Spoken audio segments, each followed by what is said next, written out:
Hello everyone, welcome to my YouTube channel. जैसा कि कल हमने कैपिटल गेन कंप्लीट कर लिया था जी, हमारा कैपिटल गेन फिनिश हो गया था। हमने कंप्लीट कल हमने एग्जम्पशंस पढ़ी थी। आज हम क्या करने वाले हैं, कुछ क्वेश्चंस को देखने वाले हैं कि क्वेश्चंस कैसे होंगे सॉल्व। लेकिन क्वेश्चंस देखने से पहले मैं आपको एक बार कंप्लीट रिवीजन करवाना चाहूंगी। कंप्लीट रिवीजन मैं आपको करवाना चाहूंगी एक बार। चलिए हम करते हैं फटाफट से कंप्लीट क्विक रिवीजन। एक बार मैं फास्ट फास्ट आपको एक बार गो थ्रू करा रही हूँ ताकि आपको रिकॉल हो जाए। सबसे पहले चार्जिंग सेक्शन क्या था कैपिटल गेन का, सेक्शन 45। चार्जिंग सेक्शन क्या था, सेक्शन 45। चार्जिंग सेक्शन क्या कहता है, एक कैपिटल एसेट होनी चाहिए और उसको ट्रांसफर किया नहीं चाहिए, उस पर गेन और लॉस होना चाहिए। मतलब कैपिटल एसेट होगी, उसको ट्रांसफर करोगे, उस पर कोई गेन या लॉस होगा। Capital asset means property of any kind, property of any kind held by SSC. Any kind का मतलब क्या, movable, immovable, tangible, intangible. Movable, immovable, tangible, intangible. चाहे वो एज अ बिजनेस रखी हो, चाहे वो एज अ पर्सनल कैपेसिटी रखी हो आपने, बट कुछ ऐसी आइटम्स है जो कैपिटल एसेट नहीं मानी जाएंगी। Number 1, stock in trade is not a capital asset. Personal movable property is not a capital asset. But क्या सारी personal movable property capital asset नहीं है? जी नहीं, कुछ को एक्सक्लूजन में से भी एक्सक्लूड किया गया। इट मींस वो कैपिटल एसेट मानी जाएंगी। Jewellery, archaeological correction, drawing, painting, sculpture, any other work of art. Rural agriculture land भी कैपिटल एसेट नहीं मानी जाएगी। गोल्ड बॉन्ड नहीं माने जाएंगे। बट फॉरेन इंस्टीट्यूशन इन्वेस्टर ने अगर इंडिया में कोई सिक्योरिटी हेल्ड की है, चाहे वो as a stock in trade की है, चाहे वो एज अ कैपिटल एसेट की है, वो ऑलवेज कैपिटल एसेट मानी जाएगी। उसके बाद हमने देखा था कि कैपिटल एसेट को टू टाइप्स में डिवाइड करना होता है, शॉर्ट टर्म और long term. Why we are doing so, क्योंकि दोनों के रेट्स अलग अलग हैं। शॉर्ट टर्म के रेट्स अलग हैं, लॉन्ग टर्म के रेट्स अलग हैं। शॉर्ट टर्म और लॉन्ग टर्म टू किस बेसिस पे डिवाइड हो सकते हैं? फर्स्ट इज 12 मंथ कैटेगरी के बेसिस पे, जो अप टू 12 मंथ्स हैं उनको शॉर्ट टर्म, जो मोर देन 12 मंथ्स है उनको लॉन्ग टर्म। 12 मंथ्स के बेसिस पे क्या क्या हो सकता है? Listed shares and securities, listed shares and securities. उसके बाद जीरो कूपन बॉन्ड, उसके बाद zero coupon bond, units of equity oriented fund, units of equity oriented fund. उसके बाद यूनिट्स, उसके बाद आया units of UTI, units of UTI. फिर 24 मंथ्स के बेसिस पे क्या था? 24 मंथ्स के बेसिस पे था अनलिस्टेड शेयर्स और बिल्डिंग, अनलिस्टेड शेयर्स और building. Other category 36 month. Up to these period है तो short term, more than that period है तो लॉन्ग टर्म। उसके बाद ट्रांसफर, आपने नॉर्मल दिया किसी को, सेल की, एक्सचेंज किया, ट्रांसफर, जबरदस्ती वाला ट्रांसफर भी ट्रांसफर। इट मींस ये वो केसेस हैं, एक बार रीडिंग ले लेना, जो आपके एंड पे ट्रांसफर हो गए वो माने जाएंगे transfer. That was not so important but still हमने देख लिया। उसके बाद पीरियड ऑफ होल्डिंग क्या होता है? पीरियड ऑफ होल्डिंग होता है डेट ऑफ परचेज से डेट ऑफ सेल। दोनों डेट भी इंक्लूड करनी है, जिस दिन परचेज किया वो भी इंक्लूड करना है, सेल किया वो भी इंक्लूड करना है। ठीक है, दोनों इंक्लूड हो जाएंगी। क्यों ऐसा होता है? क्योंकि हम देखना चाहते हैं हमने एसेट को कितना पीरियड होल्ड किया, उसी हिसाब से तो लॉन्ग टर्म और शॉर्ट टर्म हम डिफाइन करेंगे। स्पेशल केसेस क्या थे? स्पेशल केसेस थे हमारे यहाँ पे, अगर कोई property previously not transferred, previously 47 के अकॉर्डिंग ट्रांसफर नहीं मानी गई थी, तो क्या हो जाएगा? तो पिछले ने जो इतना होल्ड किया प्रीवियस से, उन्होंने वो भी पीरियड इंक्लूड कर लेंगे। एसेट डिस्ट्रॉयड होगी तो जिस दिन तक डिस्ट्रक्शन हुआ वो दिन आपने ट्रांसफर करके दिन मान लेना है। Conversion of capital asset into stock in trade, capital asset को स्टॉक इन ट्रेड जिस दिन कन्वर्ट किया उस दिन तक आपने पीरियड ऑफ होल्डिंग मानना है। कंपल्सरी एक्विजिशन, जिस दिन गवर्नमेंट ने एक्वायर कर लिया उस दिन तक आपने पीरियड ऑफ होल्डिंग माना है। देखना कैपिटल गेन तो इन सब केसेस में किसी और दिन लगेगा, बट पीरियड ऑफ होल्डिंग तभी तक माना है जब तक आपकी ट्रांसफर हो जाती है। ठीक है, उसके बाद शेयर इन लिक्विडेशन पे up to the date of liquidation माना है। लिक्विडेशन में कुछ मिला up to the date of liquidation. फिर हमने पढ़ी थी statement, short term long term की। Sale consideration full value of consideration में से लेस किया, ट्रांसफर एक्सपेंसेस क्या आ गया? Net sale consideration. Net sale consideration के बाद क्या हुआ? शॉर्ट टर्म है तो लेस करना है cost of acquisition, cost of improvement. अगर लॉन्ग टर्म है तो इंडेक्स कॉस्ट ऑफ एक्विजिशन और इंडेक्स कॉस्ट ऑफ इंप्रूवमेंट। उसके बाद हमने देखा था इंडेक्स क्या क्या नहीं करना है। बॉन्ड्स और डिबेंचर को इंडेक्स नहीं करना है, बट कुछ बॉन्ड और डिबेंचर को इंडेक्स करना है। कौन से थे वो बॉन्ड और डिबेंचर? कैपिटल इंडेक्स बॉन्ड और sovereign gold bond. Sovereign gold को इंडेक्स करना है, स्लम सेल वालों को इंडेक्स नहीं करना है, स्लम सेल वालों को इंडेक्स नहीं करना है। उसके बाद हमने क्या देखा था? डेप्रिसिएशन वाली आइटम्स को इंडेक्स नहीं करना है, क्योंकि उसमें ऑलवेज शॉर्ट टर्म आता है। ठीक है, full value of consideration, stamp duty value और sale price whichever is higher, लेकिन डेविएशन 10% तक का एक्सेप्टेबल हो जाएगा, 10% तक का एक्सेप्टेबल हो जाएगा। उसके बाद हमने देखा था डेट ऑफ एग्रीमेंट और डेट ऑफ रजिस्ट्रेशन। अगर डेट ऑफ एग्रीमेंट की आप स्टैम्प ड्यूटी वैल्यू लेना चाहते हो तो उस डेट पे आपका एटलीस्ट कुछ पोर्शन ऑनलाइन ट्रांसफर होना चाहिए, otherwise SDV date of agreement नहीं रजिस्ट्रेशन की मानी जाएगी। चलिए ये हो गया हमारा डे 1 का रिवीजन कंप्लीट। उसके बाद चलिए डे 2 में हमने क्या देखा था। डे 2 में हमने देखा था, सबसे पहले हमने डे 2 में क्या देखा था, सेक्शन 50 CA अनलिस्टेड शेयर्स के केस में फेयर प्राइस और sale value whichever is higher हम लेंगे। कॉस्ट ऑफ एक्विजिशन क्या थी, नॉर्मल केसेस में वही कॉस्ट ऑफ एक्विजिशन होगी जितने में आपने परचेज किया, बट स्पेशल केसेस में क्या होगी, जो 47 के केसेस थे, पीरियड भी पिछले ओनर वाला, पीरियड भी पिछले ओनर वाला और कॉस्ट भी पिछले ओनर वाली। Goodwill brand name, trade, manufacture, right to manufacture, any other article जो हो गया, स्टेज परमिट, लूमार्स, इन सब के केसेस में अगर ये सेल्फ जनरेटेड है तो कॉस्ट हो जाएगी नील। बट इन केस ये परचेजिंग है तो purchase price is your cost of acquisition. लेकिन हमने पढ़ा था प्रोफेशन का self generated goodwill can never be treated as, उस पे कोई भी कैपिटल गेन नहीं आएगा, कोई कैपिटल गेन नहीं आएगा अगर self generated goodwill of profession है, बिजनेस वाली पे आ जाएगा। ठीक है, इंप्रूवमेंट भी इसके केस में नहीं होगा, बट जैसे टेनेंसी राइट वगैरह इन केस में तो आप कुछ इंप्रूवमेंट करवा सकते हो, तो क्या हो जाएगा, तो कॉस्ट ऑफ जो भी आपका इंप्रूवमेंट लगा है वो कॉस्ट ऑफ इंप्रूवमेंट माना जाएगा। उसके बाद बोनस शेयर अगर 1/4/2001 से पहले अलॉट किए थे तो फेयर मार्केट वैल्यू ऑन 1/4/2001 मानी जाएगी, लेकिन अगर उसके बाद किए तो वैल्यू हो जाएगी कॉस्ट ऑफ एक्विजिशन नील। क्यों, क्योंकि बोनस शेयर देने के लिए आप कुछ भी पे करते नहीं हो। राइट शेयर के केस में जितना आपने दिया ओके, अगर आपने राइट शेयर सब्सक्राइब नहीं किए हैं, अगर आपने रिनाउंस कर दिए तो cost of acquisition nil. Depreciable के केस में डब्ल्यूडीवी, क्योंकि हमने पीजीपी में देखा था डब्ल्यूडीवी से कंपेयर करते हैं सेल प्राइस को, ब्लॉक नेगेटिव, ब्लॉक पॉजिटिव, वो सब। उसके बाद अगर कोई भी एसेट 1/4/2001 से पहले परचेज की है तो cost of asset fair market value on 1/4/2001 और 2 जो भी हायर है वो ले लेंगे। क्यों ऐसा हुआ, क्योंकि बेस हम 100 लेके चल रहे हैं जो कि 1-2 से इंडेक्स का बेस स्टार्ट हो रहा है। उसके बाद इंडेक्स कैसे करना है, कॉस्ट लेके multiply by index for previous year in which asset is transferred divide by in which asset is held first. ठीक है, उसके बाद कॉस्ट ऑफ इंप्रूवमेंट अगर एसेट लॉन्ग टर्म है तो ऑलवेज ही इंप्रूवमेंट को भी इंडेक्स करना है, इंडेक्स को अलग से लॉन्ग टर्म शॉर्ट टर्म हमने चेक नहीं करना है। उसके बाद था सम स्पेशल केसेस, अगर कैपिटल एसेट डिस्ट्रॉयड हुई है और उसके बदले इंश्योरेंस ने आपको कुछ दिया इंश्योरेंस कंपनी में, सेल कंसिडरेशन क्या हो जाएगा, जो इंश्योरेंस कंपनी ने आपको दिया उसकी फेयर वैल्यू या फिर जो पैसा मिला तो कैश की अमाउंट, टैक्सेबल किस साल में होगी, जिस साल में ट्रांसफर हुआ उस साल में नहीं, क्योंकि उस साल तो आपकी एसेट डिस्ट्रॉय हुई थी। कैपिटल आप पैसा आपको कब देगी इंश्योरेंस कंपनी, बाद में देती है, तो जिस साल आपको बाद में पैसा मिला वो इंडेक्स कब तक करना है, up to the date of transfer. Up to the date of transfer अगर क्लेम नहीं मिला है तो नो कैपिटल गेन।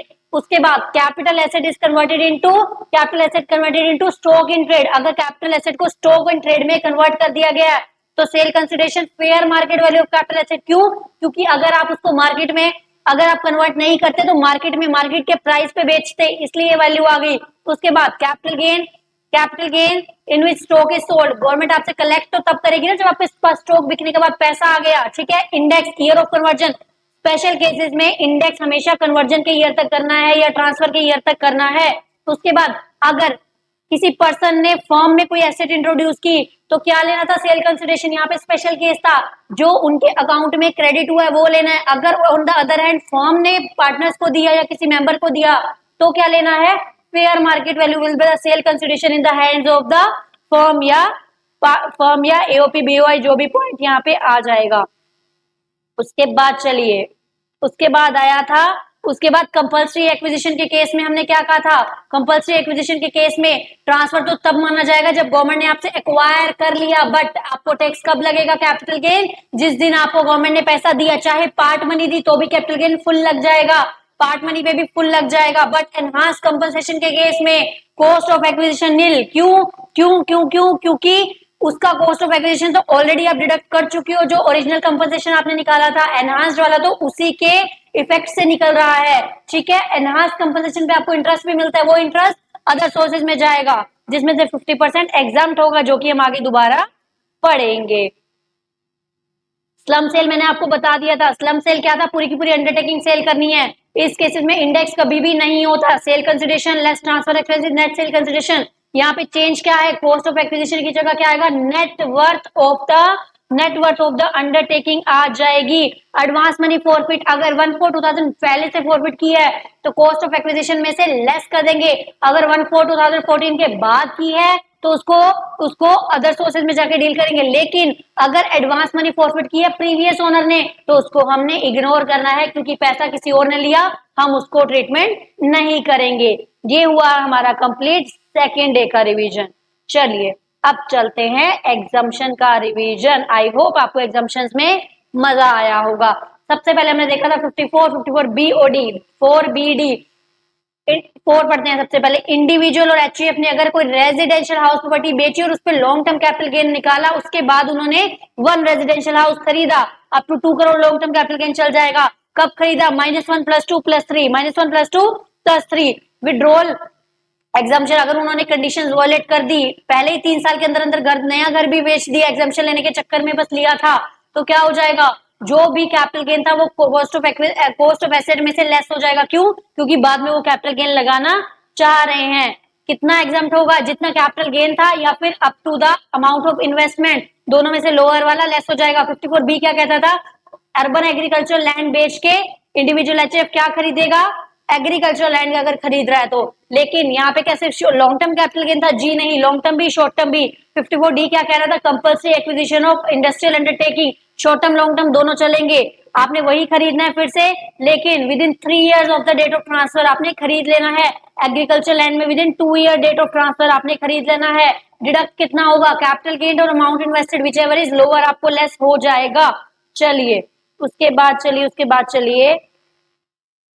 उसके बाद 54 ECEEF F for formula, F वाला डिफरेंट था। EC क्या कहता है? एनी पर्सन, किसी भी पर्सन ने लैंड या बिल्डिंग बेच के नहाई RCL के बॉन्ड खरीदे हैं लॉन्ग टर्म कैपिटल गेन पे, नहाई RCL के बॉन्ड खरीदे लॉन्ग टर्म कैपिटल गेन पे within 6 months from the date of transfer, deduction कितनी मिलेगी? Amount invested, long term capital gain और 50 lakh whichever is lower.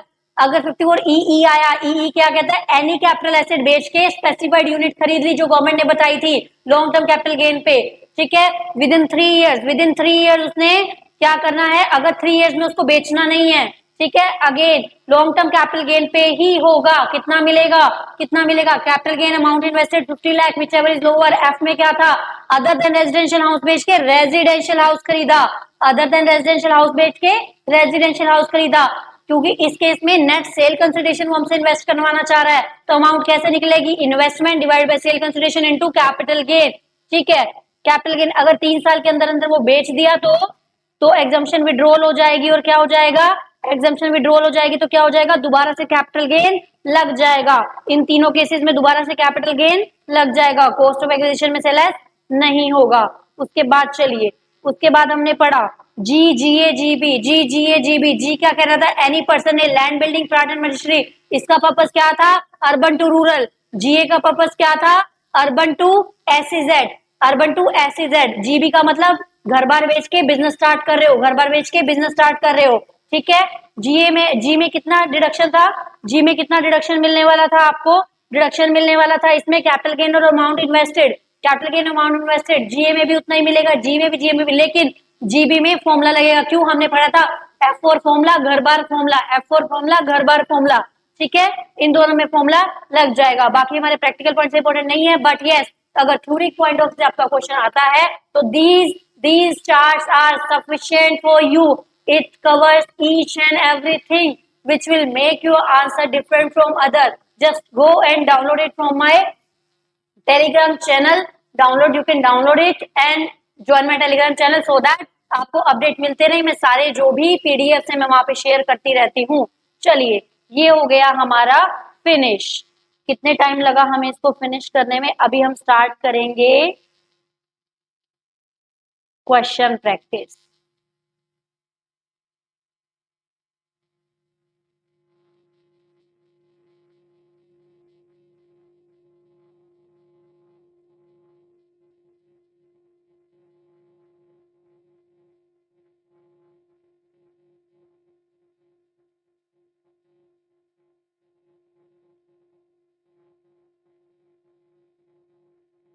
I hope आपको समझ में आ रहा है। कोई भी क्वेरी है किसी भी पॉइंट के regarding, you can comment below in the comment section so that I can understand what problem you are going through. Paper 2 भी आने वाला है जल्दी ही। कोशिश तो मेरी है कि कोशिश क्या, आई वॉन्ट कि मैं स्टार्ट ही कर दूं by the end of this week. कुछ नोट्स प्रिपरेशन चल रही है, जैसे कि मैंने आपको बताया था कि मैं हैंड रिटन नोट्स प्रिपेयर कर रही हूँ बुक से। आई डोंट वांट कि बच्चों का कंसंट्रेशन बिगड़े, मैं चाहती हूँ कि हैंड रिटन नोट्स के थ्रू थोड़ा कनेक्टिविटी अच्छी बनी रहे, इसलिए मैं हैंड रिटन नोट्स प्रिपेयर कर रही हूँ आप लोगों के लिए। चलिए कुछ क्वेश्चंस मैं देख रही हूँ यहाँ पे, सबसे पहले देखिए, चलिए चलिए चलिए आ जाइए।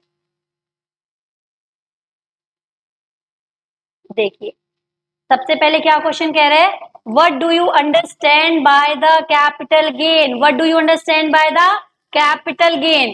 कैपिटल गेन आपको बता दिया, कैपिटल गेन क्या होता है। कैपिटल गेन क्या है, सेक्शन 45 के अकॉर्डिंग अगर कैपिटल एसेट को ट्रांसफर किया जाता है इन द प्रीवियस ईयर, उस ट्रांसफर पे जो भी गेन या लॉस आता है that is treated as a taxable under the capital gain. What are the income included under the head of capital gain?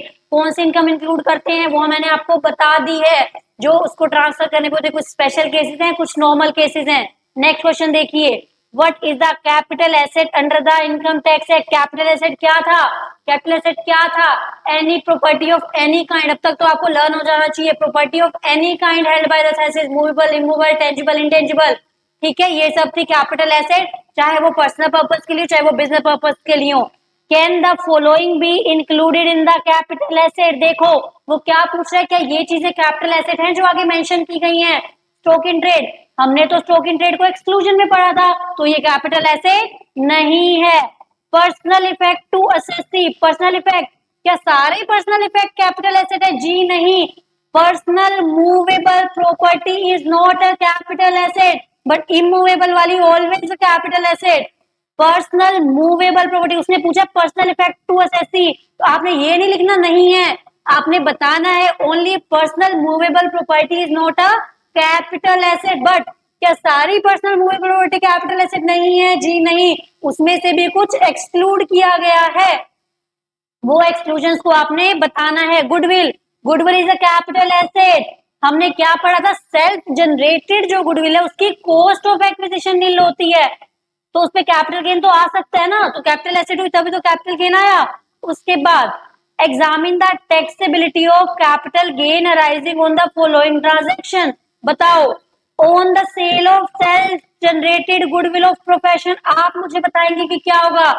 Self generated goodwill of profession cannot be covered under the capital gain. हमने पढ़ा था business की goodwill पे, business की goodwill पे capital gain आता है, but profession की गुडविल पे कैपिटल गेन नहीं आता, वो गुडविल जो सेल्फ जनरेटेड की हो बिजनेस ने।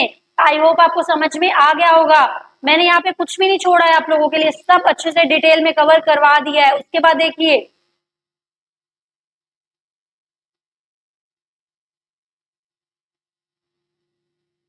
On the sale of, on the sale of self generated tenancy right, cost of acquisition nil होनी थी इसमें, ठीक है। सेल्फ जनरेटेड, लेकिन हमने पढ़ा था इंप्रूवमेंट तो हो सकता है ना, क्योंकि आपको टेनेंसी राइट मिले तो टेनेंसी राइट लेने के बाद आपने कुछ इंप्रूवमेंट कराया तो एक्चुअल इंप्रूवमेंट आ जाएगी, same as right to manufacture. लेकिन नेक्स्ट पॉइंट पढ़िए, on the sale of old car use, old car use क्या थी, पर्सनल मूवेबल प्रॉपर्टी, तो personal movable property is not a capital asset, but वो point तो exception थी, exception में तो नहीं है ये, तो personal movable property capital asset नहीं है। जब कोई चीज कैपिटल एसेट नहीं है then you can not charge the capital gain on it, you can not charge the capital gain on it. I hope आपको समझ में आ गया होगा। चलिए कुछ प्रैक्टिकल क्वेश्चंस भी मैं आपके लिए लाई हूं प्रैक्टिस के लिए।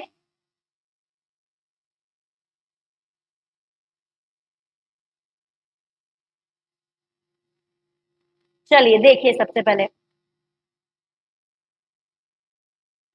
देखिए क्वेश्चन क्या कह रहा है, ये क्वेश्चन कह रहा है X and sons HUF purchase land for 1,20,000 की लैंड उन्होंने परचेज की, 1,20,000 की लैंड परचेज की इन द ईयर 2002 और 3, 2 और 3 में लैंड खरीदी कितने की, 1-2 के बाद है, ध्यान रखिए कितने की खरीदी, 1,20,000 की खरीदी। ठीक है। उसके बाद क्या कह रहा है, इन द प्रीवियस ईयर 6-7 में क्या किया गया, a partition to place when Mister A concerned is and Mister A जो है उनको अलॉट किया गया flat value 1,50,000 in 7-8, he incurred the expenses of 2,35,000 toward the float.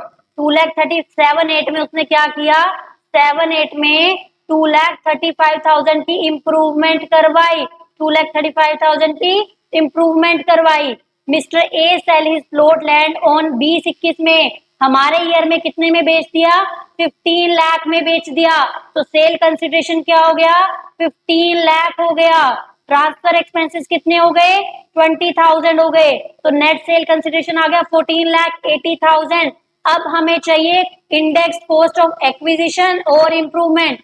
Cost of acquisition देखो क्या था, कब खरीदा था, 1,20,000 में 2 और 3 में, 1,20,000 में खरीदा। ट्रांसफर कब किया, 2021 में, 2021 में ट्रांसफर किया। तो इंडेक्स आएगा ट्रांसफर के ईयर का और जिस साल खरीदा था उस साल का इंडेक्स, जिस साल खरीदा था उस साल का इंडेक्स ये बनेगा। देखिए 2 और 6-7 में कब खरीदा था इन्होंने, 6-7 में खरीदा था।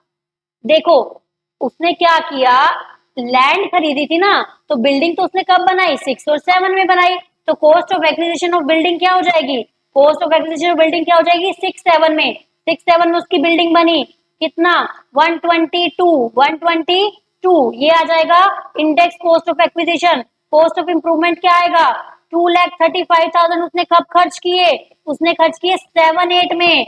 7-8 का क्या था इंडेक्स, 129। देखो उसने लैंड खरीदा था 1,20,000 में, लेकिन उसने एक partition to place when Mister A, partition हुआ, एचयूएफ ने खरीदा था ना, एचयूएफ ने खरीदा था एक लैंड 1,20,000 में, लेकिन पार्टीशन होने के बाद उसको जो मिला, उसको कितना मिला, उसको मिला 2,30,000। 1,20,000 उसने लैंड पे खर्च किया, 120 उसने लैंड पे खर्च किया, ठीक है। 235 उसने कॉस्ट ऑफ इंप्रूवमेंट पे खर्च किया, ठीक है। उसको वैल्यू जो मर्जी थी, देखो उसने कितने में खरीदा था, उसने 120 में खरीदा था एचयूएफ ने, ठीक है। तो ये हो गया हमारे पास कैपिटल गेन, ये हो गया कैपिटल गेन। देखिए ये देखिए, फिर से देखिए एक बार, क्वेश्चन को मैं जूम आउट कर रही हूँ एक बार, फिर से आप देखिए।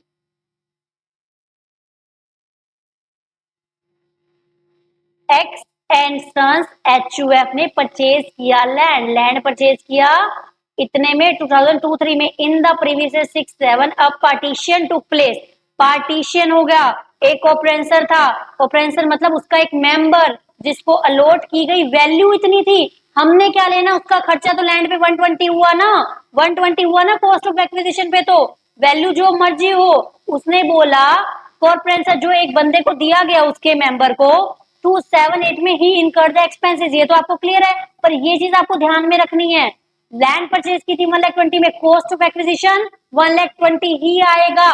उसने जस्ट आपको कंफ्यूज करने के लिए बोला पार्टीशन जब हुई तो उसको जब अलॉट किया गया, प्लॉट की वैल्यू इतनी थी, उसको जब अलॉट किया गया, हमने ये नहीं देखना किसको कब अलॉट हुआ, हम देखते हैं cost of acquisition and cost of improvement, आपने ये ध्यान में रखना है। हम देखते हैं cost of acquisition and cost of improvement, ये लॉन्ग टर्म है, आई होप आपको समझ में आएगा लॉन्ग टर्म क्यों है, क्योंकि बिल्डिंग होती है 24 मंथ से ज्यादा में लॉन्ग टर्म हो जाती है।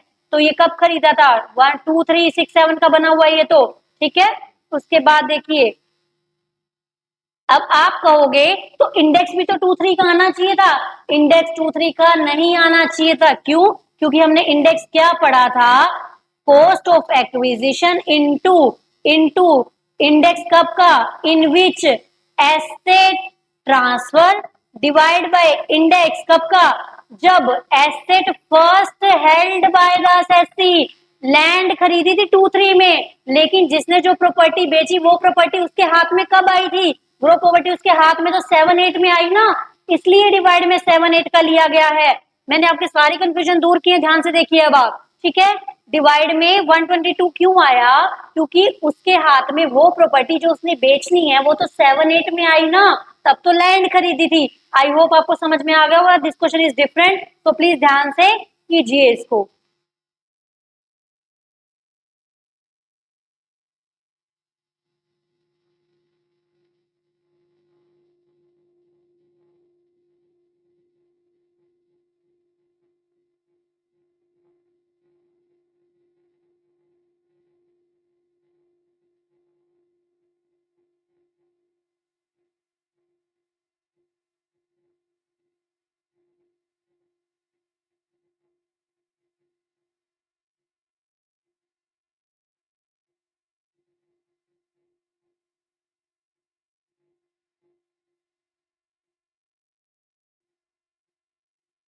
चलिए देखिए नेक्स्ट क्वेश्चन।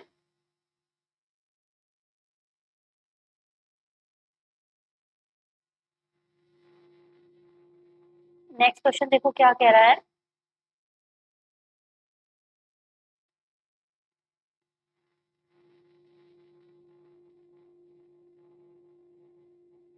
नेक्स्ट क्वेश्चन बोल रहा है मिस्टर सी ने एक परचेज किया हाउस प्रॉपर्टी परचेज किया 1,06,000 में ऑन 15 मई 1975। 1 और 2 से पहले है तो fair market value as on 1/4/2001। The following expenses are incurred by him. उसने क्या किया, cost of construction, first floor को कंस्ट्रक्ट किया 1982 और 83 में, 1982 और 83 में कंस्ट्रक्ट किया। Cost of construction second floor कब कंस्ट्रक्ट किया, 2 और 3 में, और रिकंस्ट्रक्शन प्रॉपर्टी हुई 12-13 में। Fair market value on April 2001 कितनी थी, 8,50,000। Stamp duty value 8,10,000। The house property sold by, house property sold की है 2021 में 68 लाख में, और ट्रांसफर एक्सपेंसेस थे 50,000। देखो ये तो सिंपल है, 68 लाख माइनस 50,000, ये क्या आ जाएगा, नेट सेल कंसिडरेशन। ये क्या आ जाएगा, नेट सेल कंसिडरेशन आ जाएगा। उसके बाद देखिए, उसके बाद देखिए इंडेक्स कॉस्ट ऑफ एक्विजिशन कैसे निकलेगी। दो हाउस बनाए थे उसने, 2 फ्लोर बनाए हैं। सबसे पहले construction of first floor, first floor का कंस्ट्रक्शन कब किया, 182-83 में, 82-83 में कंस्ट्रक्शन किया। तो आपको पता है अगर कोई भी इंप्रूवमेंट की है 82-83 में तो 1/4, मैंने आपको बताया था जो जो एक्सपेंसेस इनकर किए इंप्रूवमेंट के लिए, वो अगर 1/4/2001 से पहले के वो कंसीडर हम नहीं करते। क्यों, क्योंकि हमने फेयर वैल्यू 1/4/2001 की लेनी होती है। ठीक है, उसके बाद construction of second floor, second floor का कंस्ट्रक्शन कब हुआ, 2-3 में सेकंड फ्लोर का कंस्ट्रक्शन हुआ, 2-3 में हुआ, तो 1301 कितना, 7,35,000। ये भी सिंपल आप कर दोगे। उसके बाद दोबारा जो हुआ उसको भी कर दोगे, तो टोटल आप एड ऑन कर लोगे। सेपरेटली कॉस्ट ऑफ इंस्ट्रक्शंस जो लगी उसको लेके आपने इंडेक्स करके एड ऑन करके इन टोटल लेस करना है cost of acquisition. Cost of improvement भी लेस करना होगा, ठीक है, कॉस्ट ऑफ इंप्रूवमेंट भी आपको लेस करना होगा। सॉरी ये कॉस्ट ऑफ इंप्रूवमेंट था, कॉस्ट ऑफ एक्विजिशन देखिए क्या था, आइए कॉस्ट ऑफ कंस्ट्रक्शन क्या था, कॉस्ट ऑफ कंस्ट्रक्शन क्या था, उसने परचेज किया था 1,06,000 में हाउस प्रॉपर्टी। ध्यान रखिए एक बार हाउस प्रॉपर्टी उसने परचेज कर ली कितने में, 1975 में, तो फेयर मार्केट वैल्यू कितनी थी उसकी 1/4/2001 को, 8,50,000, 8,50,000 थी। तो दोनों में से हायर क्या है, 8,50,000 हम लेंगे, 8,50,000 थी। उसके बाद आइए 8,50,000 थी, बट स्टैम्प ड्यूटी वैल्यू से एक्सीड नहीं करता। हमने कहा था stamp duty value, stamp duty maximum आप स्टैम्प ड्यूटी वैल्यू तक ले सकते हो।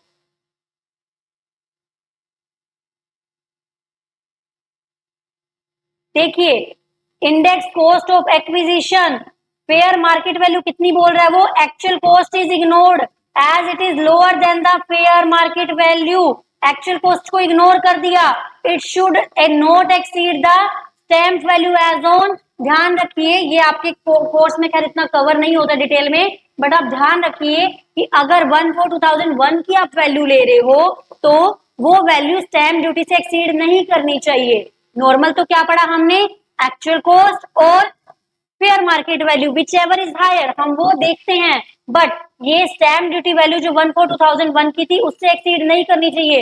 This question is not so important, थोड़ा हाई लेवल का क्वेश्चन है, बट मैंने ले लिया एक बार आपको समझाने के लिए, ठीक है। उसके बाद ये थी कॉस्ट ऑफ इंप्रूवमेंट, ऐड करके लेस कर दो, सिंपल पॉइंट है, आप एक बार देख लीजिएगा, आपको समझ में आ जाएगा। उसके बाद फिर भी नहीं समझ आता तो मुझे कमेंट सेक्शन में बताना, मैं एक बार करवा दूंगी, इजी है, हो जाएगा आपको। ये मैंने सिर्फ क्वेश्चन इसलिए लिया कि आपको ये पॉइंट कंसीडर हो जाए कि अगर 1/4/2001 से पहले cost of acquisition और fair market value whichever is higher लेना होता है। ओके है इतना पॉइंट, ओके डन।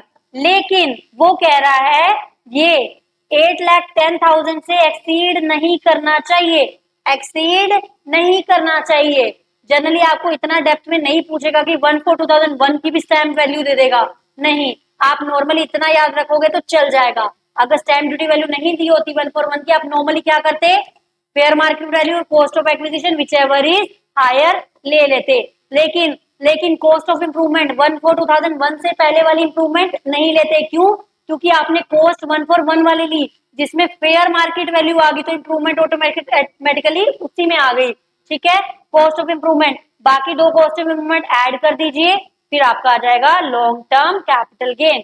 चलिए उसके बाद देखिए, उसके बाद क्या कह रहा है, cost of jewellery, jewellery purchase की 2005 और 6 में, 5-6 में ज्वेलरी परचेज की 4,52,000 की, 4,52,000 की ज्वेलरी परचेज की 5-6 में। क्या ज्वेलरी कैपिटल एसेट है? पहले तो ये बताओ, ये तो पर्सनल मूवेबल प्रॉपर्टी है, बट स्टिल ये कैपिटल एसेट है, क्यों? क्योंकि पर्सनल मूवेबल प्रॉपर्टी की डेफिनेशन से इसको एक्सक्लूड किया कि कुछ पर्सनल मूवेबल प्रॉपर्टी छोड़ दो, मतलब ये कैपिटल एसेट में इंक्लूड होगा।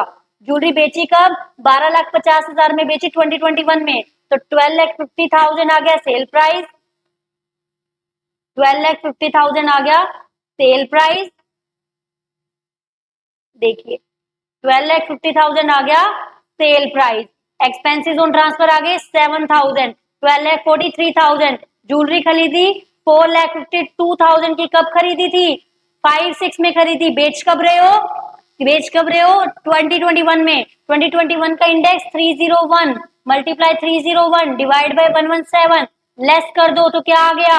आ गया कैपिटल गेन। बट यहाँ मेरे को आपको ये इसलिए लिया है मैंने क्वेश्चन, क्योंकि आपको एग्जाम्पशन समझानी थी। देखिए रेजिडेंशियल घर खरीदा, अगर रेजिडेंशियल हाउस बेच के हाउस खरीदते तो सेक्शन 54 में आता, तो सेक्शन 54 में आता है। बट कुछ भी बेच के घर खरीदोगे तो 54F में आएगा, और F में लगाना है फॉर्मूला। देखिए कितनी मिलेगी, 80,162 आया कैपिटल गेन। ये तब एग्जम्प्ट होगा जब आप टोटल नेट सेल कंसिडरेशन लगाओगे, लेकिन आपने तो सिर्फ 5 लाख ही इन्वेस्ट किया, तो उसके बदले आपको इतना जो भी यहाँ पे सॉल्व करके आएगा 32,000 समथिंग, ये एग्जम्प्ट हो जाएगा अंडर 54। ध्यान रखिए, वो आपको बताएगा नहीं, आपको खुद देखना है। कुछ भी बेचा था लेकिन रेजिडेंशियल हाउस खरीदा था, तो एग्जम्पशंस आपको बाय हार्ट लर्न होनी चाहिए, एग्जम्पशन आपको बाय हार्ट लर्न हो जानी चाहिए। आई होप आपको समझ में आ गया होगा। ये हो गए हमारे practical questions. These questions were your previous year questions जो कि रिपीट होते हैं। आई होप आपको समझ में आए होंगे। क्वेश्चन इजी आता है बट स्टिल प्रैक्टिकल क्वेश्चन मैंने आपको करवा दिया सो दैट आपको एक बार ओवरव्यू मिल जाए। मैं आपको फिर से बोल रही हूँ, जितना करवाया उतना इनफ है। वो क्वेश्चन अगर आप इग्नोर भी करेंगे तो चलेगा, जो 1/4/1 की स्टैम्प ड्यूटी वैल्यू, बट आप नॉर्मल समझो ना कि कॉस्ट और fair market value as on 1/1 वो लेना है आपने, ठीक है। इट इज ओके, ठीक है। उसके बाद अगर आपको कोई प्रॉब्लम है किसी क्वेश्चन में तो you can comment me down, ठीक है। तो मैं आपको उसका क्वेरी का रिप्लाई जरूर करने वाली हूँ। Thank you so much. यहाँ पर कंप्लीट हुआ हमारा कैपिटल गेन। तो कल हम करने वाले इनकम फ्रॉम अदर सोर्सेज। कोशिश मेरी यही है कि मैं कल कंप्लीट करवा दूंगी, बाकी देखते हैं, क्योंकि हमने अच्छे से करना है। आई होप आपको समझ में आ गया होगा। Thanks for watching the lecture. Subscribe the channel for more such kind of videos. Like करते रहिए, शेयर करते रहिए, मोस्ट प्रोबेबली अपने फ्रेंड्स के साथ शेयर किए, so that you can spread the education सबके बीच में, सबको बेनिफिट मिले। Thank you so much. मिलते हैं नेक्स्ट लेक्चर में, तब तक के लिए बाय बाय।